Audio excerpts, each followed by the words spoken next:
Hello.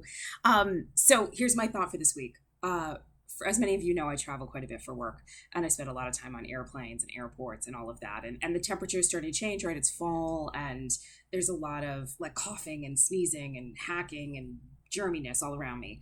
And so I was in the airplane, and somebody near me sneezed, and I was like, ugh.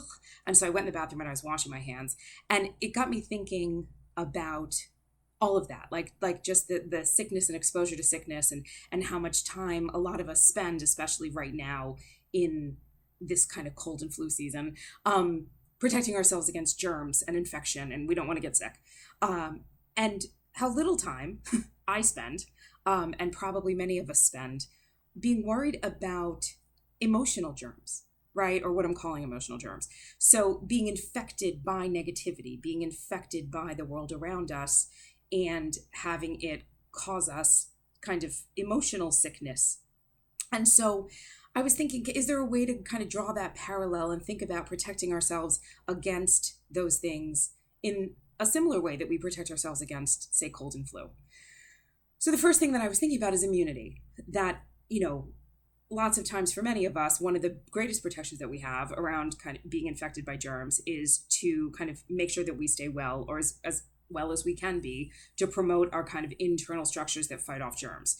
So emotionally, what would that look like? And I think that in part that is an ongoing system of doing your best to kind of remain positive throughout the day, in simple things, acts of kindness, connectedness with those that you love, spending time with those that you love, being mindful about positive things that happen during the day. So taking half a second to look up in the sky and think how pretty those clouds are, or just little bits and pieces throughout the day of gratitude that you may feel, of being mindful in positive moments. So again, just sort of savoring the good day to day and kind of building up a well of emotional wellness so that you can sort of fight off negativity at the outset.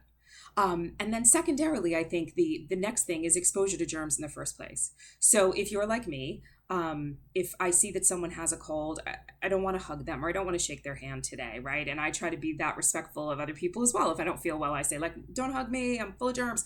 So if we are kind of coming up, or we can sense that there's some emotional germ coming our way, can we opt out of that contact in the first place?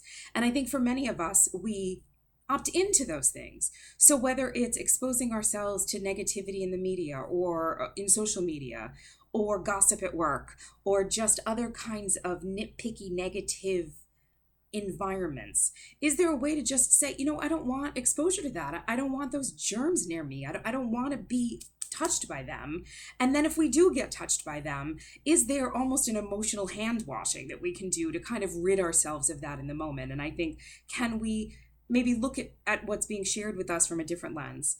Maybe being tolerant of people who are different than we are, having empathy for folks whose experiences might not be the same as mine, and they may not be having a great day. And so they're allowed to have their anger, but I don't need it to stick to me, right? I need to wash it off of me. I don't need to walk away from this negative interaction and carry those germs into my life. So can I wash myself of those germs? And then I think lastly, if we do get exposed, and whether it's internally or externally, and we find ourselves in an emotionally bad place, so we're being self-defeating or self-loathing, or super judgy about ourselves, or we're getting down about the world around us and just feeling sort of hopeless. I don't know, politically, regardless of your affiliation, I think it's a tough time for all of us. And so if you find yourself just kind of weighed down by that, think about it like getting a cold, right? I don't know about you, but when I get a cold, I buckle down, right? I make some tea, I put some honey in it, I wrap myself in blankets, I put warm socks on, and I give myself a break. And I take the time and say, I need to heal from this. I need to give myself time to get through whatever the sickness is. And I think similarly, when we feel emotionally downtrodden and infected, we need to give ourselves that space and time as well. So whether that's for you, doing some self love, whatever that looks like for you. So, can you show yourself some compassion? Can you forgive yourself for whatever it is you might be beating yourself up about? Can you give yourself permission to be a human being and to make mistakes and to not be perfect and to not be the way that other people appear to be, that lives are better than yours? And so just, when you find yourself, which we all do, in those infected moments, when you're sick with emotional germ, give yourself a break.